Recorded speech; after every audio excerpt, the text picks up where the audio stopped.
This felt like the first week that people were actually talking about it, about OpTic like being so bad. Like even OpTic is now talking about it.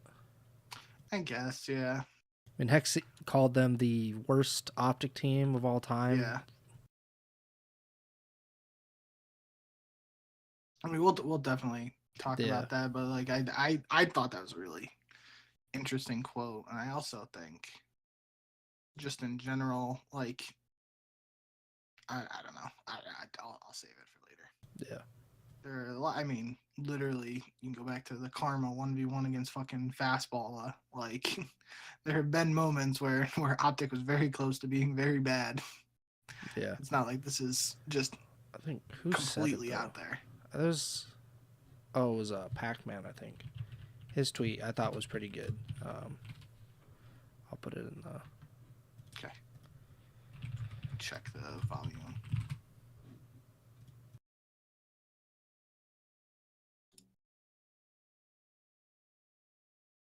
Sound quiet.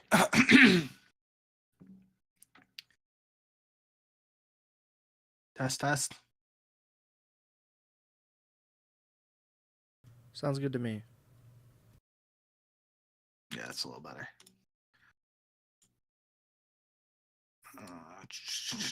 YouTube test, test.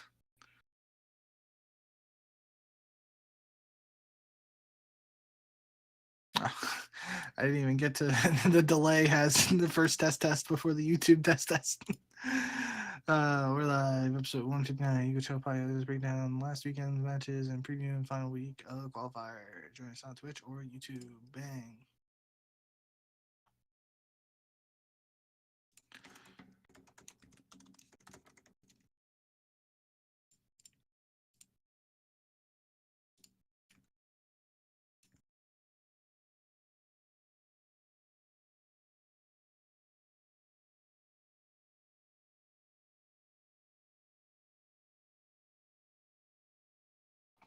Started. Yes, sir. Hello and welcome to episode 159 of the Ego Chall Podcast. My name is Preston Byers, and as always, I'm joined with my co-host Justin Binkowski.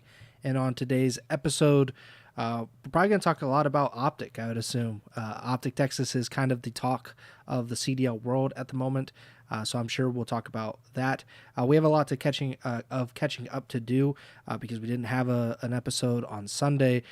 So we're going to be talking about last week's Major 2 qualifier matches and this coming weekend's Major 2 qualifying matches, the last weekend of the qualifiers before everybody travels down to Allen, Texas, and goes into Major 2, which could be a very, very interesting tournament just for many, many reasons that we'll get into probably either on this episode or the next episode. But before we get into any of that, how are you doing, Bink? Yeah, doing all right. Like you said, got a lot to talk about, so we can, not beat around the bush. Do you want to just, I can like speed run the results and then we can just talk about any of the ones we actually want to talk about? Probably the Yeah, easiest way to yeah, do that's it when fine. we get a combo like that. All right. So yeah, super quick rundown of the matches, just because I mean they already happened a couple days ago at this point, and I'm already a little foggy and the specifics of all of them. But on Friday, March 7th, we had the LAT versus Vancouver Surge rematch of the Minor 2 finals. LAT won that 3-0. Was, some of the maps were pretty close. I mean, the least close was the 80-point hard point, but it's 6-5 in the Surge, 3-2 in the control. So another close series, but interesting for those who saw the minor that LAT actually won the hard point this time around. So that was the big difference here. They obviously won the searches except for one, and they dominated the controls against Vancouver in the minor grand finals, best of 7. So the Thieves showing that although Vancouver has been a pretty good team so far, they have their number early on. After that, we had Toronto versus Vegas. Toronto with a 3-1, where Vegas somehow wins the search 6-1. And I think that's just worth mentioning because that we, at least on this, I in particular on the podcast, had early on in the season mentioned Toronto as the early favorite for best S&D team at that time in like the Major 1 qualifiers, and you lose a search to Vegas. I know search is probably Vegas's best mode, quote unquote, of which isn't saying much, but for lack of a better term, that they're not a terrible search team, and they they beat Toronto here, so I don't think I think that knocks Toronto down a few pegs in the search team tier ranking, if that's actually a thing. But obviously, as Vegas does, they continue to struggle on the hard points, and Toronto wins the respawns to go 3-1 here. And then we had C9 versus Gentlemates, and C9 took that one 3-0. It wasn't necessarily close. Closest map was an almost 100-point win, so that's a 92-point win on Hacienda hard points.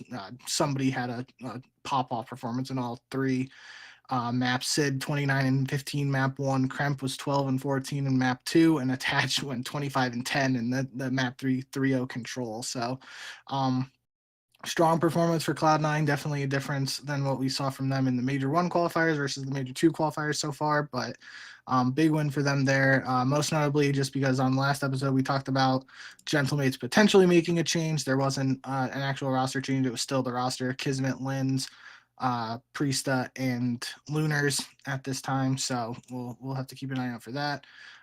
Saturday, March 8th, we had Atlanta versus Minnesota. It was the first time we're seeing these two teams play after they both lost their first matches at the minor, when they were two teams that played pretty well at minor 1 conversely, but this time Atlanta takes them down 3-0.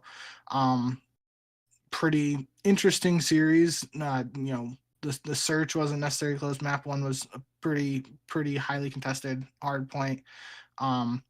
But I thought one of the interesting stats I saw, Paul X is 0-10 versus Atlanta now, which is just kind of, it makes sense. You think about the teams Paul X has been on in his CDL career, and they've been at a time when Atlanta phase has been pretty good. But just to hear that stat was kind of shocking to me.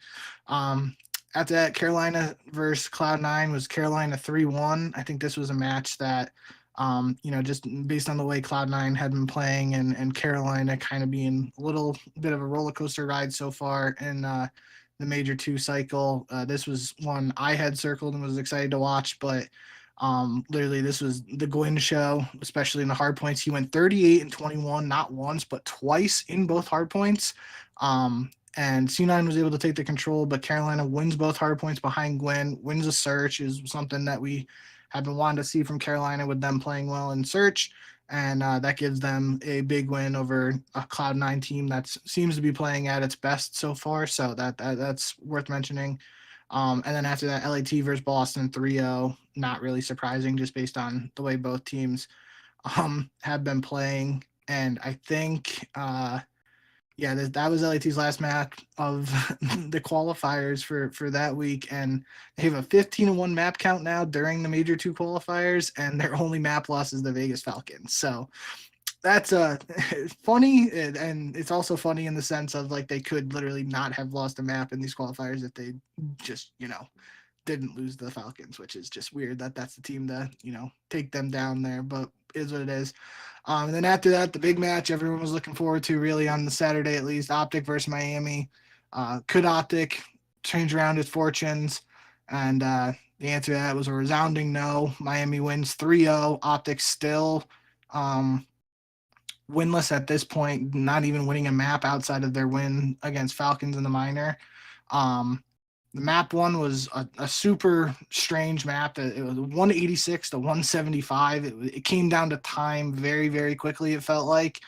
And then outside of that, there was a Vault S&D that was 6-2. I know I was watching the Scump Watch Party at the time, and even Methods was saying like a map like Vault S&D with how offensively favored it is, you should never see like a 6-1, 6-2 in that sense, because teams should really be trading offensive rounds, and then it's really just like one team to like break that is able to get like a 6-4, 6-5 win. So like in their eyes, it felt like he was saying like a 6-2 loss is almost like a 6-0 loss on any other map. So or a 6-2 loss on Vault is like basically a blowout is the feeling I was getting from what they were saying. So not a great performance from OpTic and the people hoping for a bounce back there, but surely they have another opportunity on Sunday to turn things around, right? We get that in a little bit. And on that Sunday, March 9th, we have Vegas versus Gentlemates, the highly anticipated 11 versus 12 seed match. And LAG get the win 3-0. Definitely, Vegas had some chances in that map one. It was 250 to 215. And I really thought, I think it was like the second P4 Vegas had like a 20-30 point lead, and then they just kind of crumbled. Maybe I don't know. It was definitely a P4, that back one with the tub and the shower in it on Skyline. But nonetheless, they remain winless in hardpoint, 0-24 at this point. The search again, they beat them in the Vegas beat Toronto in search this weekend, and they play Gentlemates tough. Not like Gentlemates is the best S&D team, but 6-5 in the search there. And then Gentlemates take care of business and then control to give Falcons their 16th series loss in a row, which is a new record for the CDL according to Crone and CDL Intel. So we have that and the hardpoint streak to keep an eye on here going forward. Second match on Sunday was Miami versus Vancouver. Vancouver wins that one 3-1.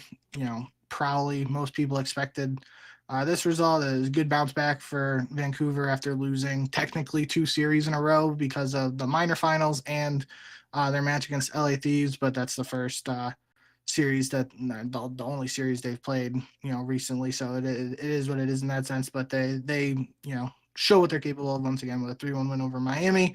Then we have Toronto versus OpTic. Toronto absolutely dominates OpTic again, 3-0.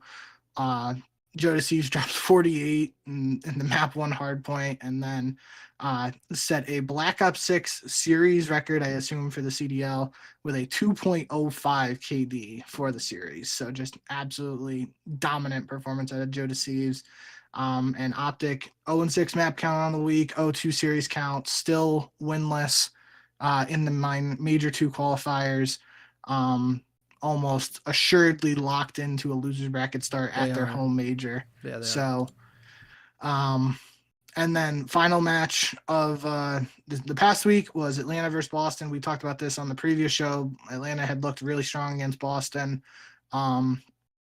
All of the previous times they showed up. This time around, Boston was definitely more competitive with Atlanta, which I think is interesting just based on the way Boston has been playing as a team in general. At this point, I would have expected them to be more competitive earlier in the season with Atlanta than at this point, just because they looked stronger earlier in the season. But in this match, Boston takes the first search 6-2. They had a crazy ending to the map for hardpoint and carried that momentum into, I think it was a 2-0 start on the Game 5 search. Cammy, I know in particular, was like, he either had a streak or was close to a streak, and then the BattleNet servers crashed, and there was a super 30, 45-minute long delay.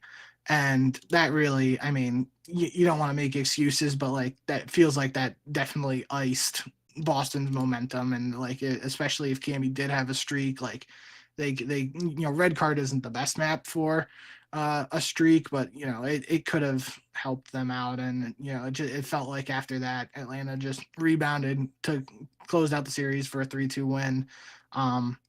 But nonetheless, it was definitely a closer match here than I expected, even though Atlanta were able to get the win in the end. So that was a about 10-minute rambling of all the matches. I tried to keep it as short as possible, but I did go a little longer. So I'm going to drink some water now. Yeah. So I think where we have to start, the only place that it would make sense to start is OpTic. So you mentioned that Methods said like a Vault S&D should be back and forth, and the fact that Miami 162 was really damning for OpTic. I wanted to point out that because you said that, and then Miami played Vault S&D in their next series against Vancouver. Vancouver beat them 6-1. So I don't know, like, if we're talking about like the transitive property where like Vancouver would have beaten OpTic like almost like 6 to -4 or something like that. I don't know how that works out entirely, but I think it does show that OpTic is so far behind pretty much every single team. Granted, we haven't seen them against LAG, so we're holding out hope, I guess, there to see if OpTic is worse than LAG, who has really not shown anything against other than Vegas, really. So but they have essentially looked like the second worst team in the league. This is a team that, with this exact roster, won the world championship 9 months ago. They looked like a championship contender just about a month and a half ago when they were going into Major One. Obviously, Major One did not work out that way, and they make this roster change. And now everything almost seems like I can't say it's falling apart, but it seems like once they made that change, nothing was able to be built, essentially. Like, it didn't seem like they ever got momentum. Since they've brought Pred back into the lineup, they've won only one match. That match does not even count, really, because, of course, I think technically the match might count toward their win total, but it doesn't count toward the points. So they got nothing out of it, essentially. They beat Vegas, and they have not beaten anybody else. That is shocking, and I think what has been especially shocking for me, at least this week or this past week, is how much everybody has been talking about this. Because obviously we've talked about it quite a bit on the show, as we should, because this is a team that, for all intents and purposes, we expect to compete for championships along with Atlanta FaZe and LAT. Atlanta FaZe they won Major One, and LAT was, they lost Major One by the skin of their teeth. They won the second minor. They have looked like the very, very best team since Major One. So those teams have lived up to the hype. OpTic has done the exact opposite. I don't know if there's been a more disappointing team in recent memory. Like, I can't remember a team that had this high of expectations and just completely fallen flat and been so bad. Like, I pulled up that Pac-Man tweet that I said, I mentioned it before we went on the air, but I thought this was a good way of putting it. Pac-Man, obviously former player, former coach, I think even former OpTic Texas or OpTic OGLA GM, if I'm not mistaken. He was part of that.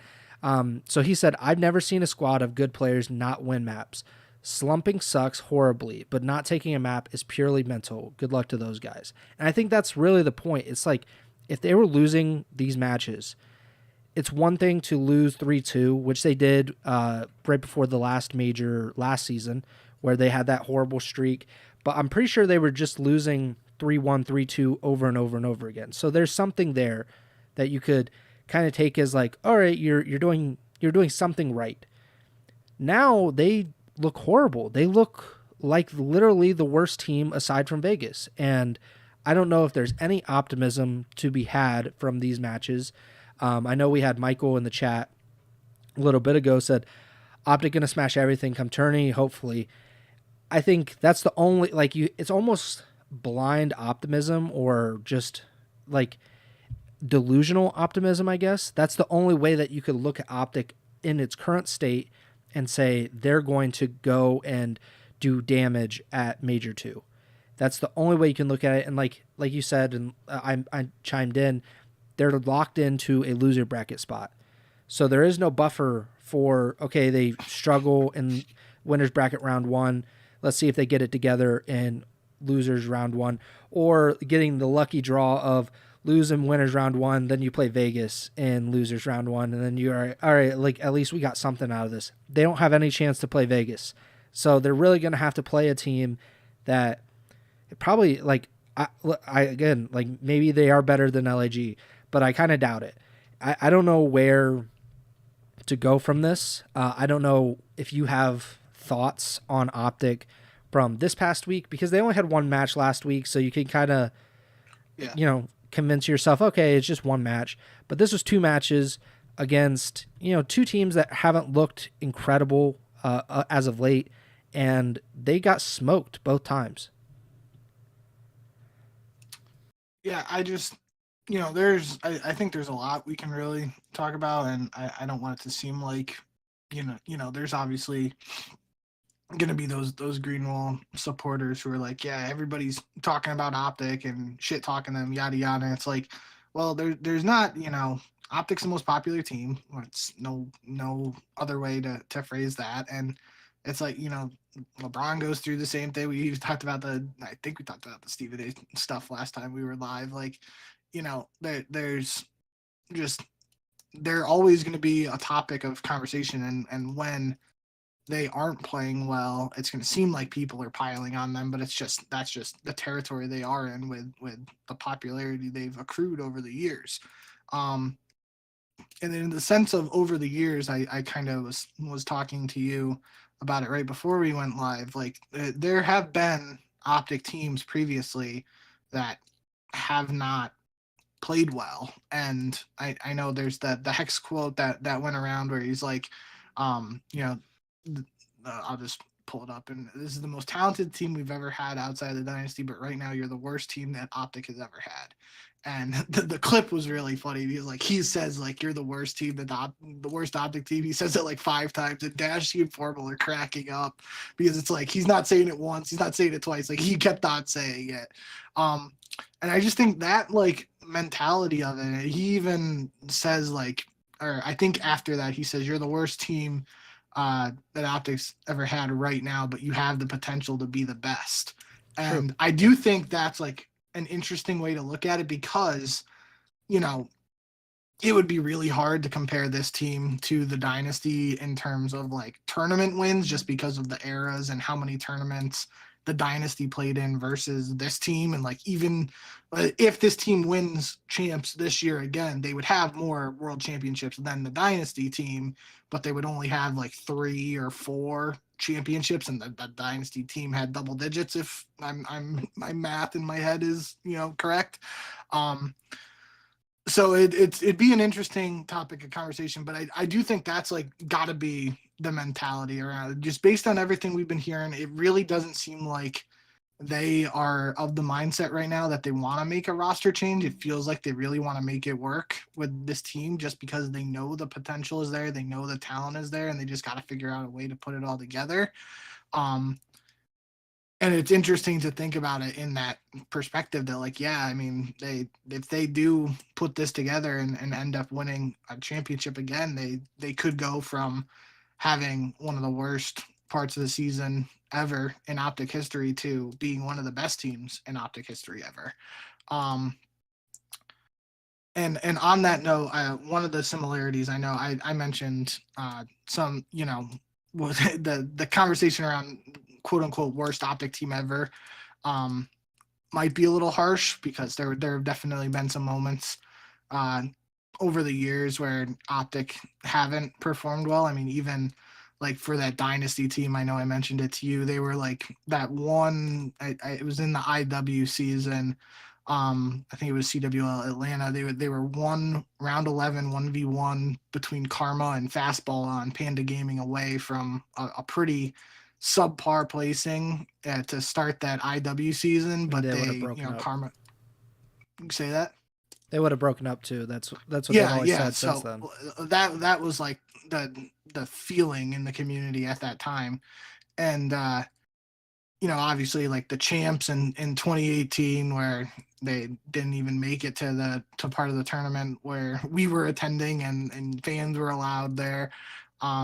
So there have been other moments where things haven't gone OpTic's way, and they've always rebounded in the past. So I definitely think the potential's there. And I think the biggest similarity of what's going on right now that can really, or just a parallel really, that can be drawn is the one for LA Thieves in Vanguard 2022, the Major 2 qualifiers. That team went 0-5. Now the difference is that team, the LA Thieves, they come in last place and have no points, but they were 7-15 in map count. So, you know, 7-15 is different than not having a single win in these qualifiers. But at the end of the day, like that's the biggest similarity that I could draw a parallel to. And then obviously that Vanguard LA Thieves team goes on to win COD champs and Major 4 that year after struggling in the Major 2 qualifiers. The other similarity there is Kenny is on both this OpTic team right now and the LA Thieves team that had that struggle during the Major 2 qualifiers during Vanguard. So you can do with that information what you want. That's just something that came to mind for me. But really, just overall with this OpTic team, I don't know what the actual answer is and how they're going to fix it, but it feels like to me, based on everything we've heard so far, is that it feels like they want to make it work with this squad. And I know I've said it on multiple episodes before. I feel like it would have to take like a major player, major domino to fall for OpTic to make a big time splash and make a move that had massive ramifications across multiple teams in the CDL. The only other thing that I wanted to mention on the OpTic front was that the breakdown that the desk Nameless and Maven did of listen in for, I believe it was in the Miami match. Let me pull that up real quick. Yeah, so it was on the red card hard point against Miami, and I don't think Nameless was like super critical. He definitely was critical. But I don't think it was anything like too harsh, and I don't necessarily totally agree with the the main premise here in this listen is that like there's a point on one of the hills where Pred is like Kenny calls out where the players on Miami could have spawned, and then a couple seconds later Pred like says where'd they spawn or something like that. And I think it could have been interpreted as like he didn't fully hear what Kenny said or wanted like re-clarification or something. And it felt like Nameless and the desk were basically saying like Pred doesn't know the spawns, and that's what caused them to like the guy spawns where Kenny says, and then Kenny dies, and Miami breaks the hill, etc. And while I do think Pred had that break for his personal reasons, he hasn't played as much as some of these other pros who have been playing the game every single day since the game has been released. At the same time, that there really shouldn't be an excuse for someone of Pred's caliber to not, know the spawns. And I don't know. It's tough. Like I don't Snoopy again. Situation. I don't think it's make or break. That one scenario is why OpTic haven't won a single map. Like I don't think that's the conclusion you can draw, but it could be used as just like evidence to support that the team has stuff to work on, whether it's individual spawn knowledge or more like detailed nuanced stuff, and or even less nuanced stuff, just like basic communication and stuff like that. So I thought that was I thought it was interesting the desk went back and broke it down like that. Like, obviously, that's something we wouldn't have really caught on to if there wasn't a listening in that exact moment. But that definitely was, again, I don't think that's the sole reason why things have gone so poorly for OpTic, but it was a little like eye-opening to the sense of like they clearly have stuff they got to work on. Yeah, and I'll give Pred the benefit of the doubt because, like you said, it could have been just I didn't hear you. Can you repeat that kind of situation? And it wasn't necessarily his in-game knowledge, but that is certainly a narrative that will be used against Pred and this OpTic team in general, and rightfully so in a sense, because like there's just no way that 4 talented players like this should be able to lose this many maps consecutively and not be able to show a lot of fight and a lot of promise. But that's the scenario that they're in. Earlier what you said about like, OpTic fans might feel like people are ragging on OpTic like unnecessarily. I would say that like this is due. Like, I mean, we've given them the benefit of the doubt for like a lot of weeks. Like, and I still believe that they have the capability to turn it all around and come into Major 2 and, win a few matches. And then it's like the monkey is kind of off their back at least a little bit. But we gave the same criticism to LAT and FaZe at different points of the season. Granted, it was different. Like, their circumstances were different. With FaZe, it was really like 2 weeks, and that was like the bulk of the criticism. And it lingered for a month because they looked so bad before we had this break. And then so we used that break to talk about how bad FaZe looked for those 2 weeks. With LAT, I think it was 2 or 3 weeks as well, where they didn't look great at Minor 1. They lose, and I think they struggled for the next week or two in the qualifiers, and we kind of poked fun at them because of Nadeshot's comment around that time and just like the general sense that they were not as solid as they appeared to be heading into Major 1. But then like they both pulled out of it and they were able to have success, and they've both won events, if you want to call it if you want to call Minor 2 an event, but they've won tournaments, I guess, since then. So like we don't have the same criticism for them, and if OpTic Texas is able to pull out of this again and be able to compete at a high level against those teams or just like the upper echelon of the CDL, then we won't criticize OpTic very much anymore, and it becomes more like granular stuff of like, why can't they get over the hump? That's the criticism I expected to talk about with OpTic Texas, not like why can't they win a map. I think when you can't win a map, if you're Vegas Falcons, if you're OpTic Texas, if you're LAG, etc., you're going to get criticized regardless. And I don't think anybody, I'm sure there are people that are being mean-spirited and using this to kind of hate on OpTic or whatever, but that's not what we're doing. I think like it's really legitimate criticism when you're 0-15 in the qualifiers and the only win you've gotten in like the last month is against the Vegas Falcons in the minor. Like that's pretty ridiculous. But yeah, I don't know where they go from here. I also wanted to bring up like, I agree with you that OpTic seems pretty set that they want this team, this particular roster, they want this team to stick and work out. That being said, I don't know of a team, I can't remember a team in really major COD history that has gone through the lows like this.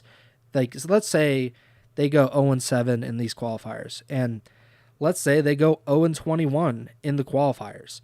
They go to Major 2, their home major, and they get 3-0'd. I have a hard time believing that even with how much OpTic, I guess the management and like the community maybe wants this team to stick because they are the defending champs, I have a hard time believing that they won't make a change at that point. Like that would be ridiculous. That would be like, if we're not counting the minor, that would be like 8 straight matches lost and 24 maps in a row lost. Like that's ridiculous. Like not even Vegas is doing that. Vegas has a better map win percentage in the qualifiers than OpTic Texas does, and Vegas is 3-18. Like that's sad. Like that's not good. Like even if you take away because Vegas has played one more match, like they would still have like they'd be 2-15 or whatever it was. Like OpTic can't, like I just can't fathom like a scenario where any team, regardless of the situation, is like, yeah, we're cool with you going 0-7 in the qualifiers and getting first rounded while not winning a map. That just seems like I can't think of any team that would do that. If FaZe or LAT, like they would 100% make a roster change, even if it's like, I think we have something here. That being said, I don't know if OpTic will. Like maybe OpTic is the exception to the rule. Maybe OpTic is just so set on Pred and these guys being in the team and Kenny, and like I think Kenny, like we said, is like the odd man out if they do make that change. Yeah. But there isn't a logical change that they can make that just is like, okay, that makes perfect sense. Like we'll just slot him in. But maybe that's what they do. And one last thing is like the idea that they are the worst OpTic team. I think that's undeniable, which is how they've played in the last like month. Because no other OpTic team, from what I can remember, has played this poorly for like a month straight. Just not winning maps is pretty crazy. That being said, they do really have the chance to be the best OpTic team. And some people will be like, well, the Dynasty team will be better. If OpTic wins champs this year, then who cares? Like the Dynasty team is second regardless. Because this would be the first team ever, not even just OpTic. This would be the first roster ever to go back-to-back at champs. And they would be the best team, like, maybe not in terms of consistency, but the highs, they would reach higher than anybody. This would be basically like if the Chiefs had won the Super Bowl this year, like winning 3 straight. No other team had ever done that. So, like, whatever you want to talk about, like, doing something no other team or no other roster has done, that's, like, you can't dispute that. So, they do have a chance to be the best team. I just don't know if they'll even get there. Like, that just seems crazy that they might continue and keep this roster with all of the problems that they're going through right now. Yep. I just think from the roster perspective, it really my whole thought process has really been like what readily available player really changes things in a drastic way for OpTic. Like the example I keep coming to in my mind, like you said, it feels like, just based on history and everything we know, like Shotzi and Dashi aren't going anywhere. Pred just came back, so I mean, obviously there's a chance they might move Pred, but Kenny seems like the most likely to be the scapegoat or just that person who bites the bullet if a move is made. What player from challengers can you bring in and it's like, oh, OpTic, night and day changes? And like right now, in my eyes at least, like you think of guys like Fellow who's been playing well in challengers, and if Fellow joins this team, does that really like push the needle for the squad? And I think like Fellow, you just have to say like he would bring a fresh perspective to the team, and he would probably, help them win some maps, which obviously is more than what they are doing right now. But that doesn't like that doesn't feel like a major move in my head. And even if a guy like Arcides, who has some familiarity with the squad, they make a move for Arcides over Kenny, like I don't know. It feels like to me there would have to be some drastic move from a player in the CDL, someone like Sib, which I don't even know if C9 would want to make the move, but that Sib really at this point it feels like he is like just raw slaying. He doesn't, I could be misinterpreting, but just based on what I've seen out of him play style wise, he's just that guy. He's going out and just killing what's in front of him. He doesn't bring, or it feels like he won't bring a lot in like a communication standpoint or leadership standpoint. So that would be the trade-off there in the sense with Kenny, in my eyes at least. How much does that change thing for this OpTic squad? Sure, they would be getting more kills, but like if they're already struggling with communication and stuff like that, now how much does bringing in somebody who's super focused on slaying change things for this team? And that's just an example because we don't even know if someone like Sib would be available. I know I said in a previous episode, like you would have to, OpTic gets a guy like Scrap, which I don't see being remotely happening, but like that's the type of move, something where it would, and then in a world where Sib goes to OpTic, Cloud9 has to make another move that could cause some domino effects, et cetera, et cetera. And that's what I think. If OpTic does eventually make a move, it would have to be a splash. It would have to be a big name acquisition trade. And I just don't know what the answer would be. And I don't know how much it would change what's going on with this team. I don't know. It feels like with Pred coming back after his hiatus earlier in the season, OpTic had an opportunity to build from the ground up. There was a clip I think of Karma talking like back then of like comparing the roster. It was we talked about it on one episode. I remember he was playing Marvel Rivals in the clip and talking about like how they were gonna have to like build from the ground up on what they knew just because of Pred coming back and not having played. And it feels like maybe that's part of this and that's why they've been struggling. But like at this point, they haven't won a map. Like you might as well just go back to square one and try reinventing whatever you've been doing, because clearly what's been happening so far isn't working. And that's not to put any blame on Karma or anything like that, but I really don't know what the answer is. Yeah, I mean, I would say that there's one part where it makes sense. Okay, like we have to kind of build back up because, this is a new iteration of the roster and they've been separated and stuff. Like I get that. But it's like it's the fact that they're not winning maps. That is my biggest thing. It's like winning matches is hard. We've seen that in the past. We've seen really good teams go on slumps, but not winning maps is just kind of ridiculous. It doesn't make sense, and they're like some of these are blowouts. They're not close, and that doesn't make sense with just talent. Like OpTic, I would say in many iterations of their rosters over the years, they've been able to get by on just pure talent, pure slaying power. Like we will overwhelm you, even if we don't have the best teamwork or we're working through it, we're progressing, or the chemistry might not be there instantly. We have so much slaying power, we have so much star power that we're able to just overwhelm our opponents. That hasn't happened this time around. And I don't know why, because this team has all the star power. They have all the slaying power. Everything that you would want is right here. And we've seen it like in the recent past that they've been able to win championships with this exact team, and it's not working out. I would say that the roster moves that we were talking about, I think Toronto would be interesting, just looking at like, okay, like Kleenex, Insight, is there a way to get one of those, because Toronto has, they let Scrap go. They seemed like more, and Envoy, they seemed more willing to part ways with talented players if the price was right, which has not always been the case. We've seen that with most notably the Seattle Surge with Pred a few seasons ago, where they kept driving the price up, and then they essentially priced themselves out of a buyout for Pred to OpTic. I will say on that note, what if it was, I don't know if the roles would necessarily work, but Neptune has obviously been a pretty incredible pickup for the Vancouver Surge. What if OpTic is like, we want Neptune too? Like, we want this exact player to help our team try to, like, Vancouver was lost and just kind of floating out in the ocean basically, and OpTic is, I would say, in an even worse position now than Vancouver was.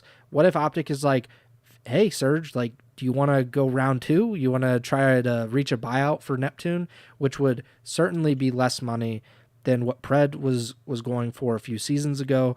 I don't know if Vancouver would do that. Obviously, they're in a great position with how the last month have gone, and they seem like they're in like the top 4 in the league right now. But it also depends on, like, the same thing that we talked about with Pred back then was, do you really think you can win a championship? If so, then go for it. If not, then you probably should sell. And they didn't sell then.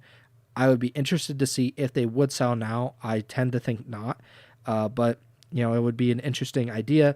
And something that I don't know if it has any validity, but there have been rumors that Skies would be an option. Obviously, he does seem like he could be an option just by logistically, like he is now on the bench for the Gentlemates, and he announced on his stream that his contract ends in a month and a half.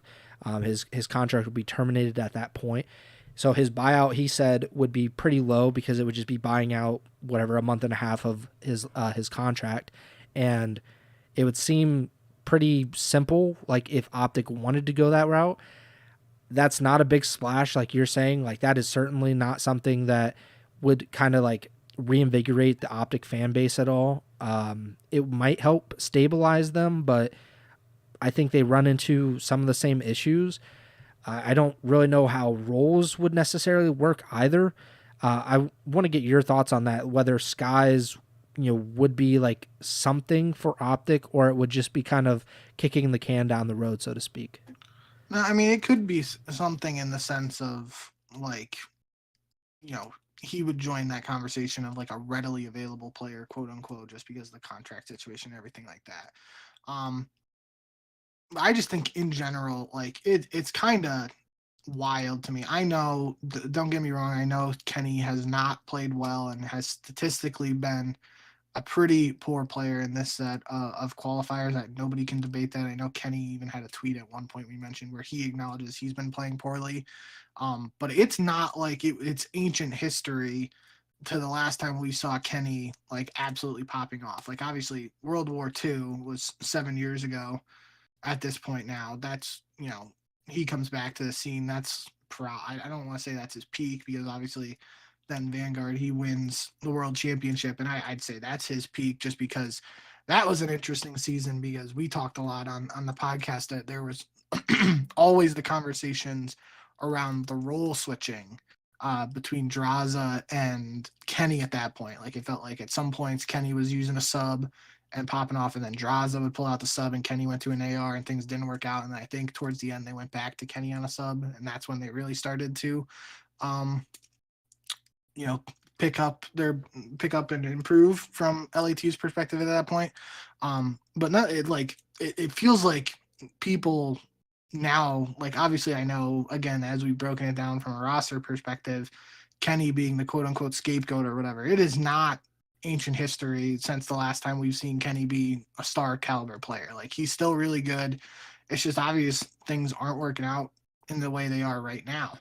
And we've talked about it last year after they won champs. Like Kenny has entered into the top 15, no matter where you want to put him, really, of Call of Duty players all time.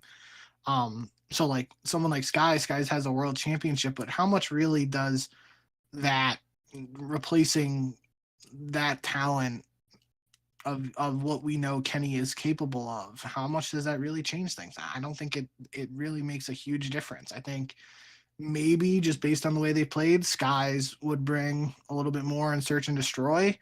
But even like, just the Gentlemates team this year wasn't good and hasn't been good. And I'm not going to say that's totally Skies' fault or anything, because even with these roster changes they've made recently with Lunars coming in for Priesta and then Priesta coming in for Skies, I haven't seen drastic improvement out of that squad. Um, and I don't know. So I don't think Skies would be the answer, even though it could possibly make sense from like a contract and financial situation. Um, the only thing that I was just thinking about when you were talking though is I don't know.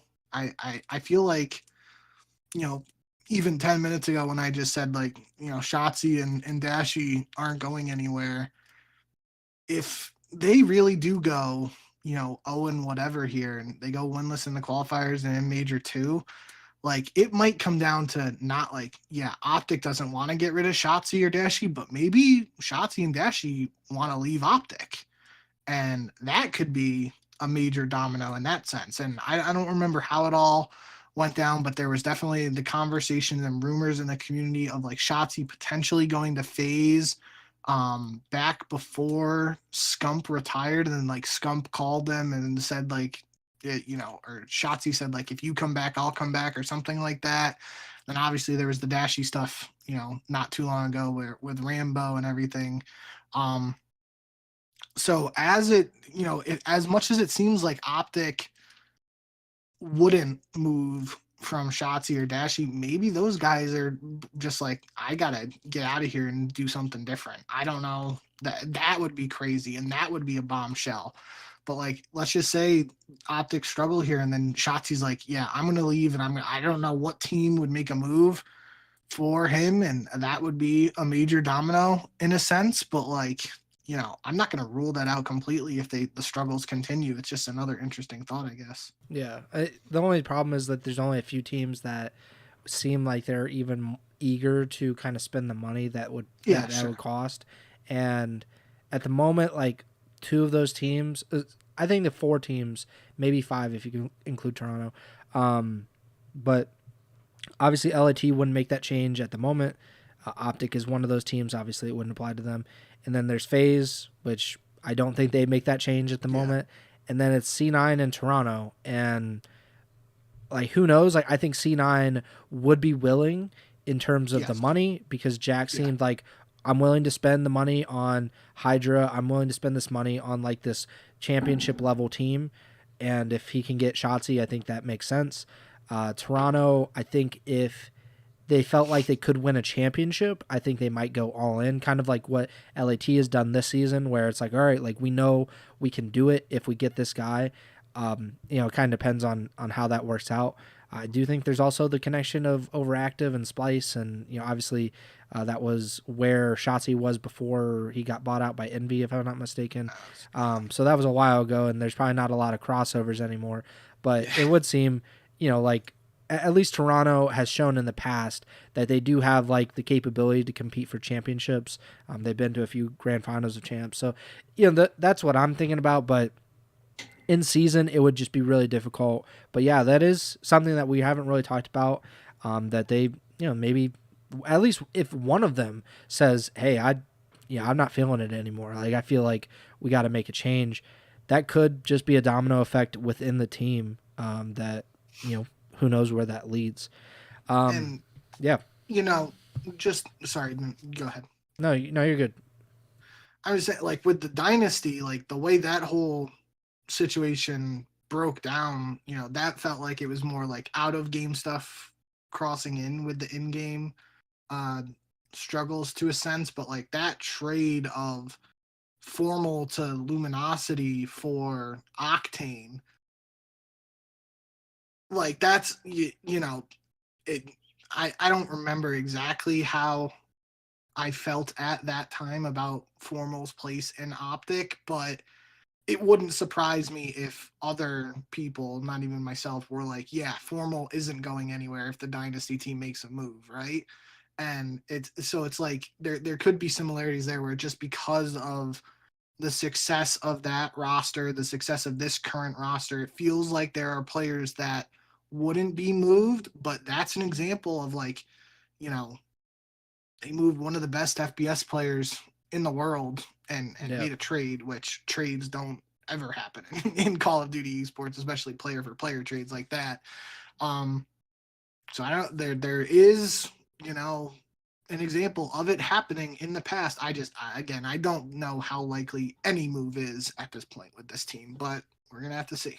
I would also say that maybe OpTic is less hesitant to do something like that because they did that in the past. And obviously, I don't think it really worked out for either party necessarily. Like, I think maybe Formal won an event They, after that, but it didn't work out in the sense of like he didn't have the highs of the OpTic dynasty.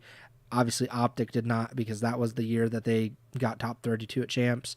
Well, they've had it since then, but they didn't have it with that particular methods and Octane roster. But I think that it's a good point. It's just it's so hard to fathom because OpTic is more than any other team a star-driven team.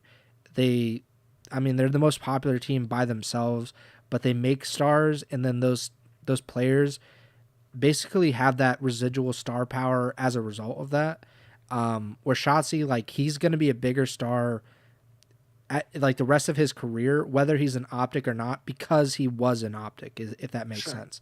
Yeah. But yeah, that's the part we don't know is like the behind the scenes, like do they still like each other? And I'm not going to speculate at all about that, but like that's the stuff you learn about after the fact, after the team breaks up. You're like, oh yeah, we hated each other, we wanted to kill each other for years. And that was the OpTic dynasty. Like those guys talk about it, it's like, yeah, I hated that guy. Like everybody hates Krim basically because Krim was essentially the villain within their own team, and they butted heads constantly. The same deal in complexity. Like those guys, except TP. TP was pretty much beloved by everybody, but everybody else hated each other, and they even broke up the original Cole dynasty with Clay to bring in Karma, which that's like a weird kind of side thing, but yeah, who knows what happens with these OpTic teams, and there's so much at play right now. And I mean, no, even talking about the OpTic Dynasty and Cole Dynasty teams, like none of them had these kind of lows. Like, and that's really Yeah. what I get back at too is like, the fact that they can't win maps is the most concerning part of this all.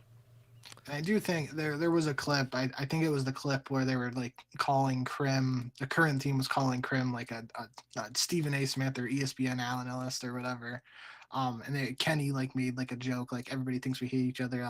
So like the vibes really, you know, from an outside perspective don't seem terrible. There are moments like you look at them after they lose a map or something, and it looks the face cams look dejected and just they look down. But obviously, when you're winless from a map count perspective, it's hard to blame them for that. So we again, like you said, we won't know what the vibes are really like until the dust settles and a move is made or something else happens and something if they do make a move, somebody goes off on a Twitter rant or a Twitch rant, and we get a clip, and then we'll be breaking all that down at that point. The other interesting thing that you got me thinking about, though, there was another pitch. I think it was a picture, maybe OpTic tweeted of like the team in the esports arena, and they kind of looked like they were laughing, like sitting around doing like a podcast maybe before the upcoming major. So maybe that's something where we'll get some information or just some clips to break down and talk about, discuss before the major. But the other topic surrounding that I've seen people discussing is there's been like the tweet or the post of OpTic doing like a ring ceremony at Major 2 for winning champs the previous year, and like I've seen people saying like I haven't seen people saying they are going to boo OpTic at the event, but I've seen people being like, what if this team gets booed at their own ring ceremony? And I don't see that happening. The green wall, for everything that we've discussed over the years about what the green wall is and stands for, like, at the end of the day, they love OpTic and they love when the team wins. And in a moment like that where they're celebrating the championship for last year, I would be shocked if the whole stadium is erupting in boos, and that would be nuts. And we would obviously discuss it if it happened, but I just don't see that being the outcome. I think that'll be a cool moment, and maybe that'll be the thing that ignites the squad and really, because it'll be hard. I'm not gonna putting myself in that situation as one of those four guys with these current struggles. If I was like walking into an arena, the whole stands is going nuts celebrating what I did last year, I would be fired up and I'd be like, yeah, I want to get back to that. I want to give back to the people and give them something to cheer about again, as opposed to what's been going on the past month. I would just say that I don't see it happening. I don't see them booing unless they, for some reason, lose before that ring ceremony. Like I imagine that they'll do it like the beginning of day 2 or something, so they wouldn't have played yet. So like that's probably the best time to do it, because there is like a little bit of gap, a little bit of time, like where you can like almost forget what's going on at the current moment. But if they were to, for whatever reason, say like the OpTic plays like the first match of day 2, and then like mid day 2 they do like the ring ceremony, I'm not saying like I expect them to be booed, but I would not be very surprised, to be honest. Like if it's fresh in people's memories of like, yeah, this team stinks and these guys are disappointing us and making us very mad, I can see it at that point. But yeah, like I think in general it's pretty hard to expect them to boo, especially like a world championship ring and not just like a regular like tournament. But yeah, we'll see what happens. Obviously, this is a very OpTic heavy episode, but I mean, they're like, I was looking through the matches just like on second glance, and I'm like, there's nothing really in these matches that are super surprising. Like even our pick'ems, like you went 9-2, I went 11-0, so that really says like we kind of expected what happened here. OpTic was, I think, one of your losses. I forget what the other one was. Vancouver. Yeah, so like literally there's not a huge surprise coming out of this weekend other than the fact that OpTic is just losing and continuing to lose. And then I'm sure if OpTic goes into this final weekend of qualifiers and they finish 0-7, which happens very rarely, like it happens like every few qualifiers, there's one team that just doesn't win at all. We saw quite a bit with the Boston Breach last season, but like that's surprising in of itself. But yeah, let's move on. The CDL tweeted out this graphic. This was yesterday, Wednesday afternoon, and Maven and Nameless named their top 5 players of all time.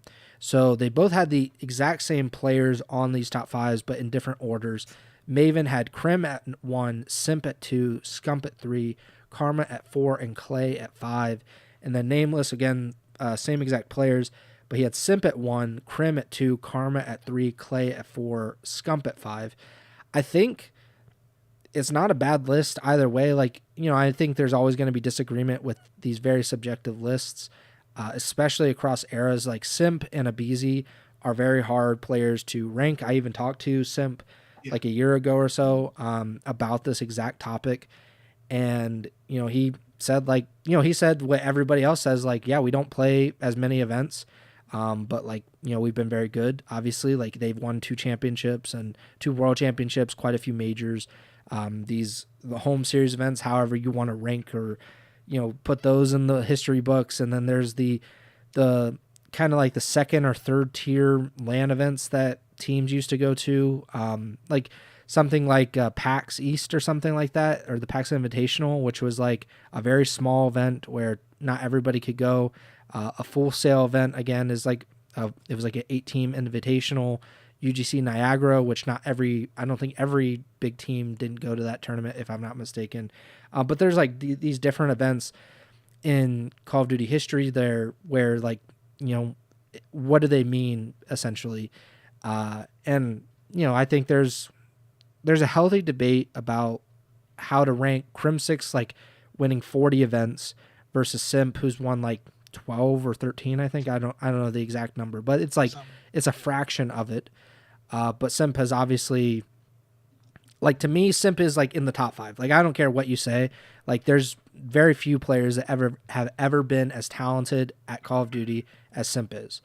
And I think the same argument could be made in Scump's favor, because for a long time, Scump didn't have a world championship, and he only has one compared to the rest of the players on this list have 2 or 3.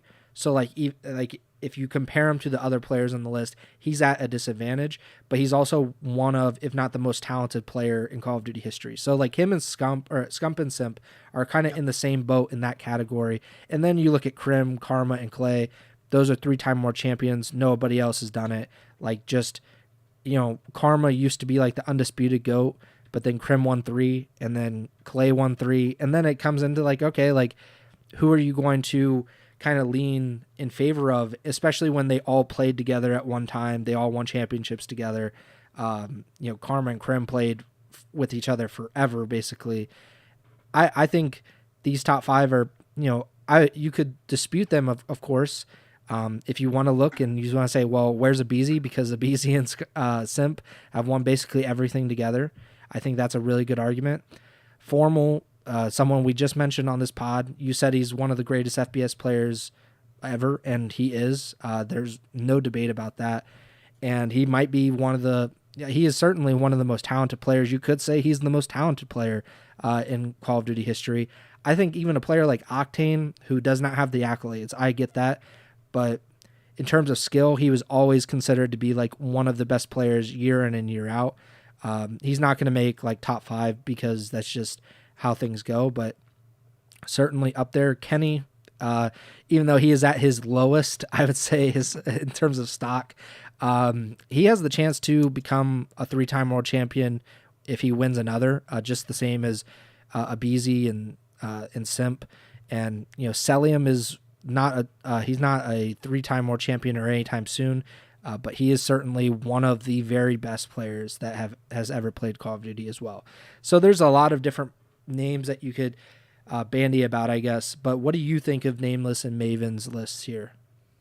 Yeah, I think I don't want to say issue, but for lack of a better, my thoughts on the way they did their list is I would probably do a combo of the way they did it, just because like they did this on the broadcast, and Nameless said, like, as a former player, he views the world championships differently than someone like Maven, and Maven like agrees, like, yeah, that makes sense to me that you would do it.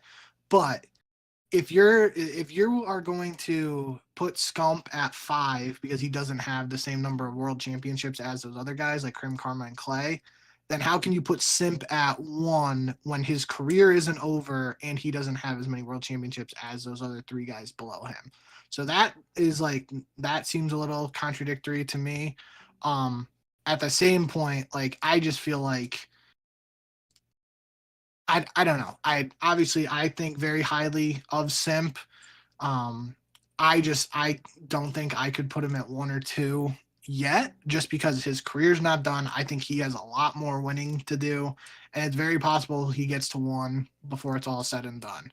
But I don't think I would do it yet, and I think I would do like a combination of what Nameless did, in the sense of, because I view world championships as very important. I'm from the whole MJ over LeBron, in the sense of MJ 6-0 in the finals and all that. Obviously, Yankee fan, so I definitely am a little biased towards the whole winning championships and viewing that as more important, and as opposed to like individual accolades and whatnot. So if I was to do a list right now, I don't even think you can really put Simp above Scump just at this point right now. I get, Simp's got the, 2 world championships to Scump's 1, but I would probably, off the top of my head, for a top 5 right now, especially if I wanted to include Simp in it, because I do think, like I said, I think he'll get there one day, and I do think he's one of the best. Maybe like Simp at 5, Clay at 4, Scump at 3, Karma 2, Crim 1. I'm not even, the whole that's again that you get into that situation of putting Scump above Clay, where Scump has 1 world championship, Clay has 3, feels a little weird. So maybe I do Krim, Karma, Clay, Scump, Simp.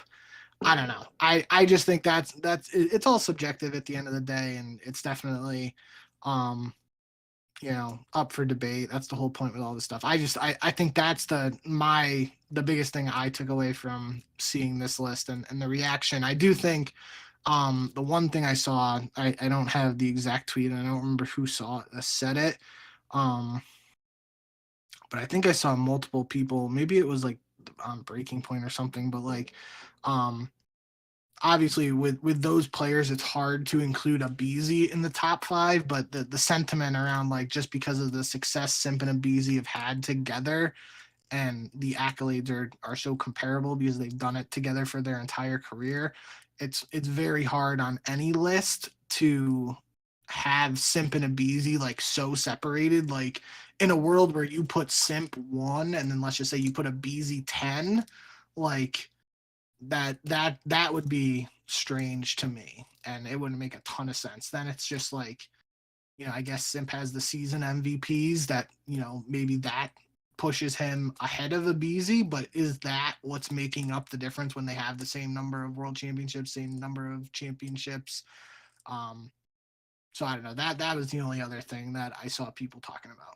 Yeah, it's very difficult. I think 5 makes it really, really difficult because Yeah. then like because you didn't have to rank the rest of them, it's like, okay, like where's this guy? It's like, well, he was 6. Like he just didn't make the top 5. Like that's my probably biggest gripe about it. But yeah, like I said, like if it can't just be championships and it can't just be talent because like it has to be a mixture of it. Obviously, like with MJ and LeBron and Kareem and like Wilt and Russell and all that, like it all comes down to like generally how these arguments go is like, do you have the talent? Are you like, were you one of the best players in your time? If yes, okay, you get to go into the next room, and then we get to debate like whether 6 championships in this era is worth more than 4 championships in this era, or if 11 championships in this era is worth more than the 5 championships in this era, so on and so forth. And I think that is what it comes down to here. I think however you make your list, I wrote down like 11 names, just like I know that they won 2 championships and well, some of these guys have won 2 championships or were just like the best players in their era. Like a guy like JCap certainly deserves more credit than, like, he's not going to make a top 5, I'm sure, of most people's list, but I think he might be a part of the most Champs Grand Finals in history. I know he was in the first Champs Grand Finals. He obviously lost to OpTic in their Grand Finals, so that's 4 because he's won 2 already. So like that's pretty incredible. Sim's also been in 4. Yeah. So there's that. I think people they kind of discount that or like almost use it as a negative sometimes of like, well, you made it, but then you lost. I think that's kind of ridiculous in the sense of like JCap had like the highest Champs Grand Finals placing for like so many years until like his last few years where he was like on OGLA or whatever. But like he was consistently very high up there. You also have to take into account, at least in those first like 3 or 4 years, Champs was like in the middle of the season. So it was just kind of like a random event, essentially. Like there was qualification for it, but it wasn't like the grand finale of the season. So you could basically have an incredible season and just not win champs. And that could be held against you in these legacy talks, I guess. But even that now, like, let's say you have an incredible season and then you just don't win champs at the end of the year. Like that's going to be held against you because champs is deemed the most important and most prestigious event. And we'll see if Esports World Cup has anything to say about that, I guess. But like the most talented players, I guess, would be like Scump, Formal, like Hydra. Probably he's not like the longevity is not there, but like he certainly like Hydra and Scrap will probably be in that conversation eventually. I think so. Simp, Abizi, Cell are, like Cell doesn't have the accolades like in terms of championships. Apathy will never be on these lists, even though he was one of the first 2-time world champs. Like, very few. Aches, obviously, like he's just kind of a different era essentially, and that will be held against him because he didn't have really any success like post World War II. He just didn't have very much success. Like once he won his second champs, it just never really clicked again for him. Arcides again will not be in these conversations, even though like for a while he was one of the best ARs in the world. But yeah, like I don't know exactly what my list would be. Like in no order, I guess would be Simp. It would honestly be these 5 players probably. Like I don't know. Like I think Formal probably should be in there. I'm not exactly sure in place of who, I guess, but like I have no argument against these 5 players.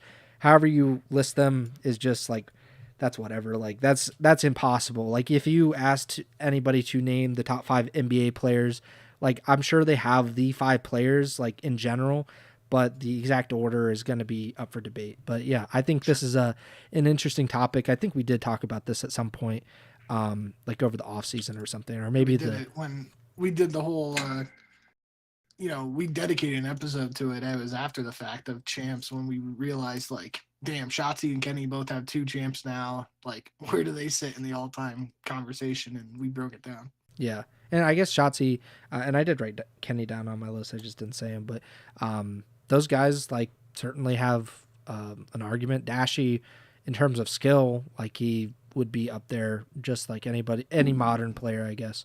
But that's the thing is like only winning 1 champs is going to be difficult unless you're Scump. Like Scump is like the kind of the anomaly, and like maybe Selk if he has like the longevity of Scump, then you could say like, oh, look at these guys, like they were just so talented, it just didn't break their way essentially.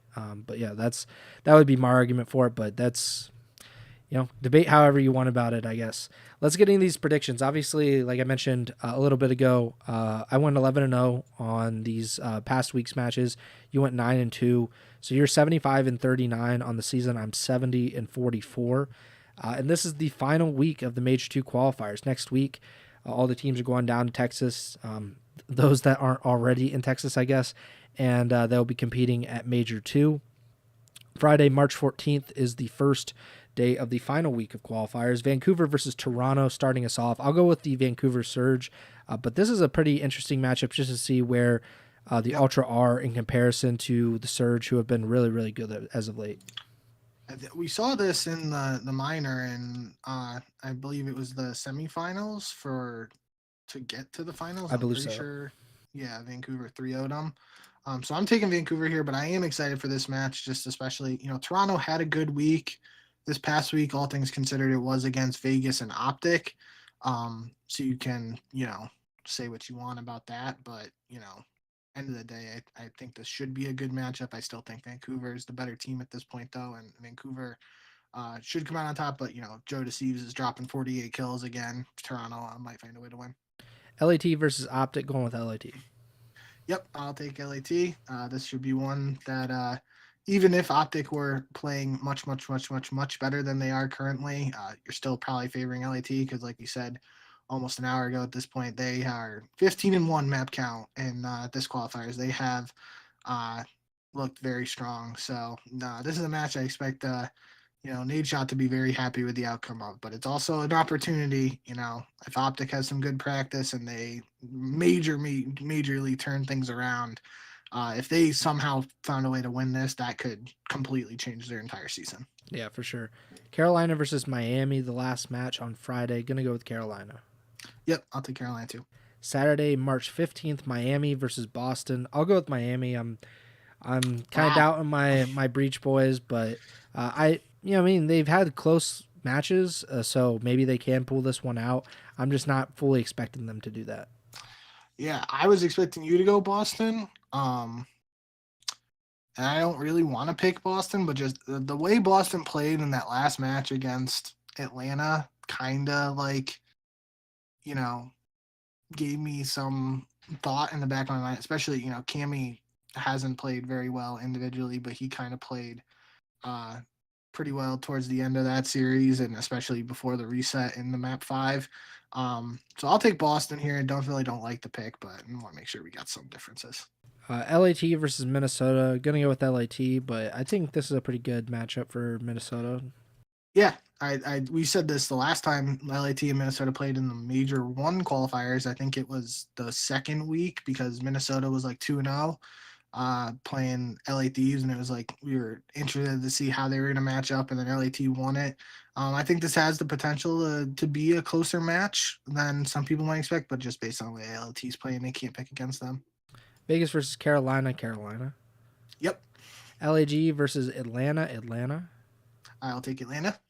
Sunday, March 16th. Here we go. Most interesting matchup of these qualifiers. OpTic versus LAG. I will go with LAG, but wow. I think if there is a match out there aside from Vegas, this is the match. I mean, I did it last week, OpTic versus Miami. I didn't love it, but I really thought, maybe OpTic could turn things around, and it ended up costing me. I'm going to pick OpTic again. They really haven't given me a reason to.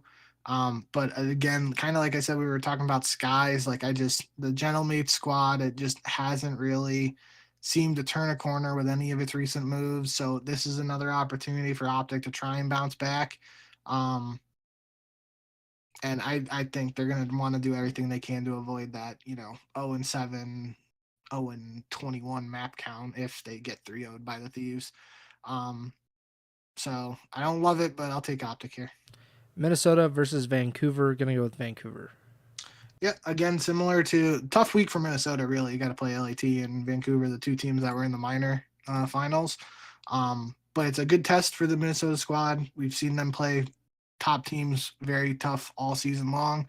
I'm still going to go with Vancouver, but I'm excited for both the Minnesota's matchups, even though it feels like it'll be a tough week. It could be a strong tune-up for them in the sense of, like, even if they go 0-2, could be some solid practice for them heading into the major. Yeah, and if they lose both these matches, they'll enter the major with a 3-4 record. Like, that's a pretty deceiving 3-4, I would say. So they'll probably be underrated going into that event.